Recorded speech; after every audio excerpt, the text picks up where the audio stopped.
Ms. Ritika from India. Ma'am, this is your opportunity to give the address of the day. Thank you so much for the introduction, and I'm very sorry my sympathies are with you. I'm keeping you apart from your lunch, at least most of you. So I will try and make this a time contracted experience for you, not a time expanded experience as ma'am has said. I know I can't offer you any food or lunch right now, but I'll offer you an experience. Can you all please close your eyes for just a few seconds?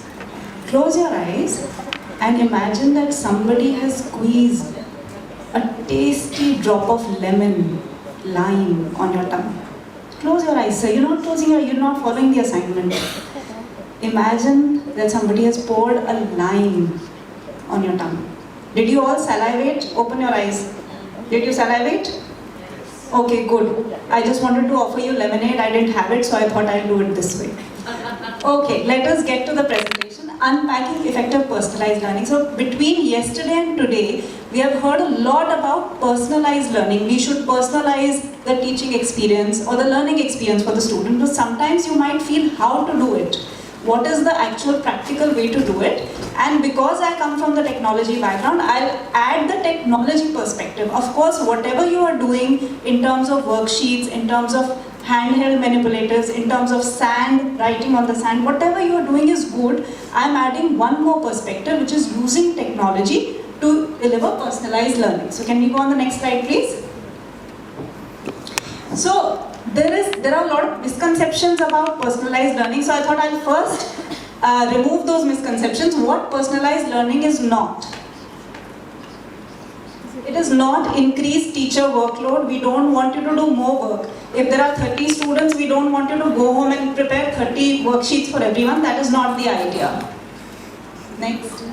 It is not every child choosing their own game. One child is choosing something else, the other child is choosing something else, and then there will be a total khichdi in the classroom. That's not what we want. And it is not a threat to syllabus completion. Sometimes you might think, if I have to finish the syllabus in 8 or 9 months because the rest of the months are holidays, how do I do that? And also personalize the experience. So it is not a threat to you completing your syllabus. So let us at least put that to rest. Next. So what effective personalized learning truly looks like. So I just put these two pictures. The picture at the bottom, I'm at a very prestigious school in Dubai where students are learning through personalized interventions. And the picture on the top is me teaching at a government school in Delhi in a village called Tekhand village. It's a very small village in towards the south of Delhi. And we are again using personalized learning with these children who are sitting on the floor. They don't have enough infrastructure there. So effective personalized learning is equitable access to learn for all. Whether I have the means or not, can I actually learn to the best of my ability, and can whatever I'm learning, can I learn it at my own pace, at my own level of understanding? That is what personalized learning should be about. Students should be able to take ownership of their own learning. It is not just you as teachers who have to deliver the lecture and the child has to sit and consume the lecture. But it is the child's responsibility to take ownership that I have to learn. So we have to build that motivation. A lot of us have talked about motivation today. I'm going to add how you can build that motivation. So why use technology for personalization? I understand there are constraints. Sometimes internet is not there, sometimes devices are not there. But it is our job to get those resources. If we have to talk to our school management, if we have to convince them, I'm giving you the reasons why you should take the opportunity to go and convince your management to do that. So technology is a great container. So it is not the be all and end all. Please don't consider that you put laptops or you put computers in your computer room and sab ho gaya. This is done. My job is done. It is not. Nothing will happen. You'll only be wasting your infrastructure budget. So it is not the be all and end all. It is the container, and you have to get the child to discover the content and discard the container. Okay, so this is what technology is most useful for. You can also do continuous low stakes assessments using technology. Please don't make assessments high stakes, don't make it a life or death kind of scenario.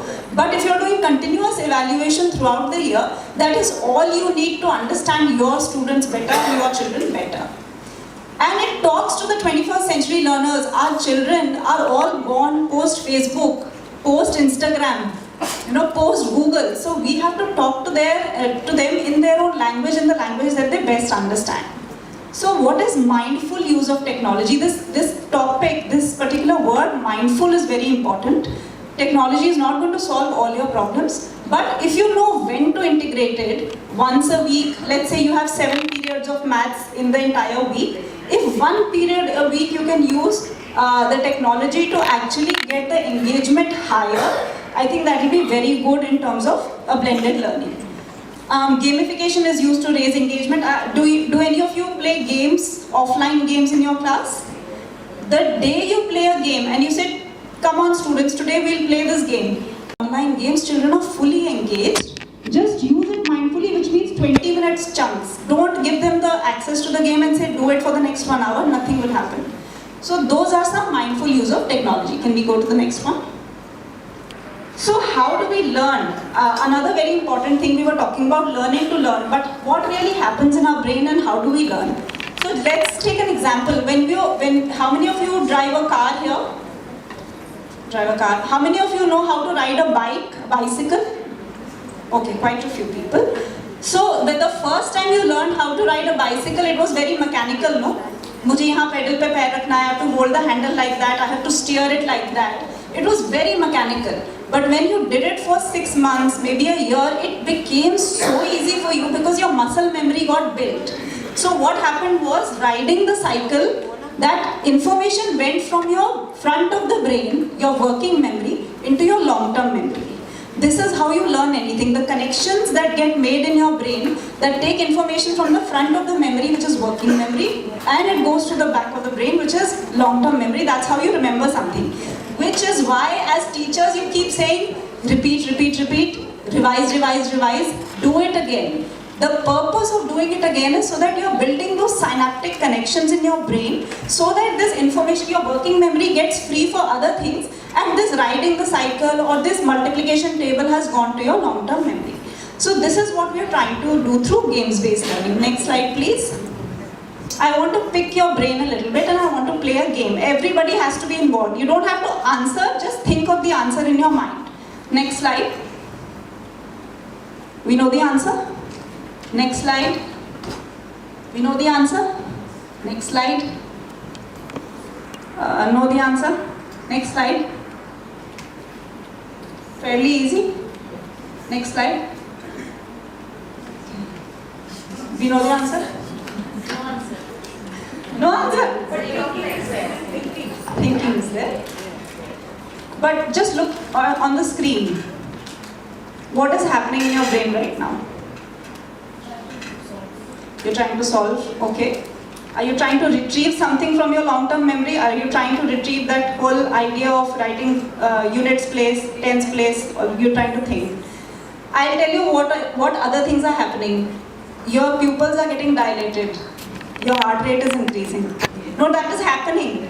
Okay, all of these physical changes are happening in our body. And imagine students go through this day after day, mind you. There are things that they may not understand, like we don't understand what was written in Sinhalese, the name, which Bharti ma'am tried to ask us, or whatever, they were trying to write with their feet and we couldn't understand. But children go through this stress day in and day out of knowing, expecting to know things that they don't know much about. Can we go to the next slide? So you're trying to retrieve from memory, you're trying to compute, mental work is there, muscles are getting tensed up, your blood pressure came up, heart rate increased and pupils dilated. I don't want any of you to fall, huh? Please be okay. Next slide. So essentially, just for those who are interested, next button, the answer is 408. So now that you know the answer, your blood pressure will come down.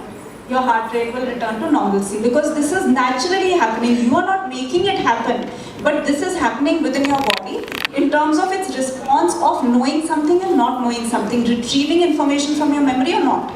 So what we are trying to do through games-based learning and through technology is we want children to become okay with this, this whole thing of learning, retrieving information, being okay with failure. How many of you think your students are okay with failure? Do we prepare them for that? So again, with games never tell you, okay, don't play me anymore, you're too bad at me. So you always come back to the game with a renewed vigor, with a motivation to do better in your next attempt. So that is what games-based learning does. Next slide, please. Dopamine release happens. I'm sure many of you have heard about dopamine, this neurotransmitter. It is a very infamous transmitter, but it is there for good things also. Dopamine release essentially gives us the joy that, yeah, I have done something. It gives us that aha feeling. But what it also does is, it helps in building these long-term synaptic connections. There's another neurotransmitter called glutamate, which helps in making long-term memory, and glutamate is released only when dopamine is released. So there are all these connections that happen that we don't understand. We just label something as bad, that dopamine, oh, this is such a bad thing, you know. Sometimes people do different things to get that high. But that is not the idea. We can use games to give that high to the students to learn. Next, please. Greater engagement in learning. Next. Learning to better your past performance through productive struggle. I've already said that. Lower stress when learning at the zone of proximal development. Now, what is this? We've all heard about the Goldilocks story. Do we know the Goldilocks story? Goldilocks goes into the house and there's Papa Bear, Mama Bear, Baby Bear. The same thing is in psychology. This term is used for a different reason. What we try to do with Goldilocks is, we try to give every child the most optimal amount of difficulty level. If it is too easy, they will be too bored. If it is too difficult, it will be too overwhelming. So neither underwhelm the child nor overwhelm the child, just be at the just right position. When Goldilocks got the just right porridge, she ate that porridge. So that is something that we want to do with games-based learning. Next slide, please. Alright, games, technology, maths. So I'll just quickly show you this. Next, please. Can you play this? Click on the play button on the image. So this is a game that we have. This is on fractions. The game is that the child has to arrange all these flowers in descending order. If they don't arrange it, then the bud will not grow. Only because it is arranged properly. So 12 is there, 13.5 has to go above 12, then 6 by 2 has to remain. So you have to constantly think, relate fractions, decimals, mixed fractions, all of them you have to relate. Next slide, please.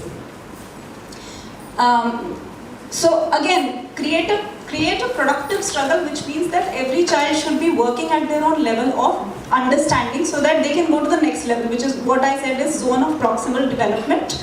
And automatic up-leveling should happen. This is where we are using the power of technology. Technology, just for the sake of putting computers, will not give you the benefit that you are looking for. But if you use it in a personalized, adaptive manner, it has huge potential. I'm telling you from my experience of the last 10 years. Like I said, I've worked with slum children, I've worked with that demographic for 2.5 years, and I've worked with some of the most elite private schools. Children are children everywhere. I could not find an iota of difference. They behave the same way. If you give them the right equitable platform, they will thrive. And especially in maths, because there's a lot of phobia around maths. As teachers, as parents, sometimes we propagate this fear about maths. We should stop doing this.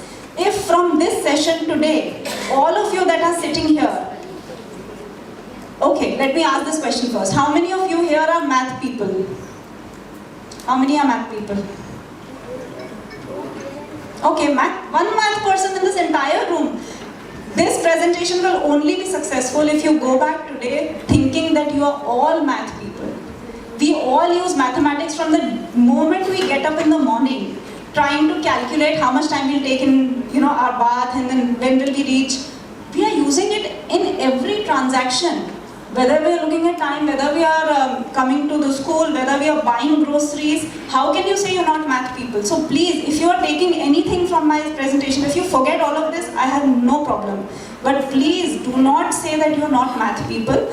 And if your students come to you and tell you that, I'm not a math person, I don't know, please ask them to bring it in their vocabulary that no, I am a math person. Every human being who is born is a math person. Whether you are taught or not, you will still do these calculations in your mind. So please take that away today. Next slide.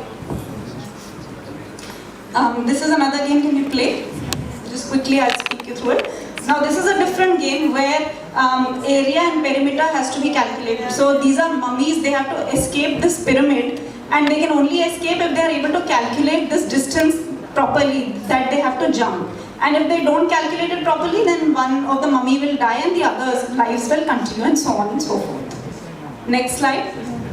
And then we also use quizzes. So games is only one part of it. We do a lot of adaptive math quizzes, where again there will be easy, medium, hard and extreme questions. Those who are struggling can remain at the easy level. Those who are doing very well, they can go at the extreme and hard level. This is how you differentiate your lesson in your classroom. As human beings, it is impossible for you to know what the learning level of every child is, day in and day out, period after period. So that is a very bad expectation that we have from teachers, that you should know your student. Na? But how is it possible? You can't, because everybody comes with a different prior knowledge. Everybody comes with their own socio-economic issues at home. So for you to do it all the time is going to be very difficult. Please use technology to help you attain a better understanding of your student. Next slide.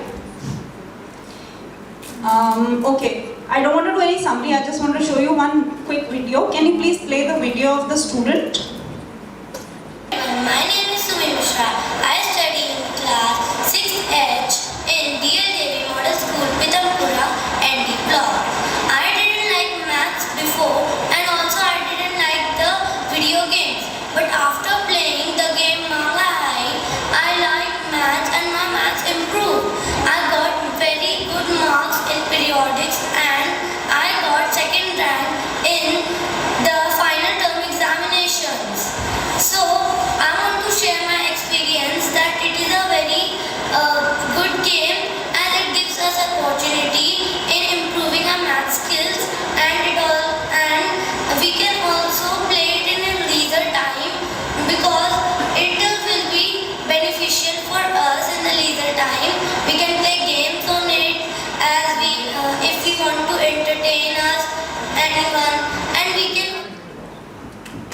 So there is also a teacher video if you can play it. So just see this child, I had just asked her, just for 2 seconds, that do you want to say something, and all this she said without any preparation. Can you see the amount of confidence she is displaying? Hi, my name is Deepika, and I'm coordinating from Delhi Public Schools in Manga High. We started this activity from classes 3rd to 9, and students are really enthusiastic and very excited by doing these activities, and they are very happy and contented after doing it. They are saying that it is helping them in improving their maths. Whatever the topic they feel was left out in the previous classes, they are doing it by playing the games. And I got a feedback from one of the students, ma'am, we will not play PUBG now onwards, we will play Manga High only. Great, thank you so much. So again, this was a huge victory for me when the teacher said that the student is coming and saying we don't want to play PUBG and these video games anymore, because we want to utilize our time in a game, but in a mindfully created game that is getting them to better their mathematical skills. Next slide, next slide, next slide. So, enabling of long-term memory, in practicing things that you have learned earlier, all of these things I have covered, I won't take much time. If you can just go to the last slide. My details are here. If anybody wants to have any contact, if you want to know the kind of schools that we work with, the kind of programs that we run, I'm more than happy to discuss. Please feel free to reach out, and thank you, and really appreciate how much patiently you have listened to me and all of the speakers. We really appreciate it. Thank you.